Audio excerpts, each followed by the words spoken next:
حضرت سیدنا ابو ہریرہ رضی اللہ عنہ بیان کرتے ہیں کہ رسول اللہ صلی اللہ علیہ وآلہ وسلم نے ارشاد فرمایا، من حسن اسلام المرء ترکہ ما لا یعنیہ، کہ آدمی کے اسلام کی خوبی میں سے یہ بھی ہے کہ وہ بے فائدہ کاموں کو چھوڑ دے۔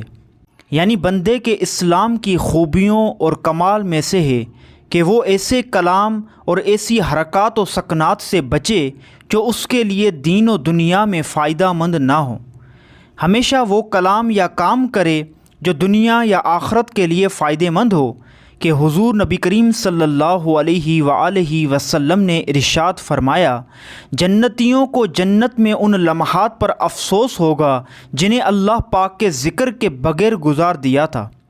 لہٰذا بولنے سے پہلے خوب غور کر لینا چاہیے کہ یہ کام یا بات میرے لیے دنیا و آخرت میں مفید ہے بھی یا نہیں۔ کسی نے سچ کہا ہے کہ پہلے تولو پھر بولو۔ یاد رکھیں، زبان کی بے احتیاطی انسان کو ہلاکت میں مبتلا کر سکتی ہے۔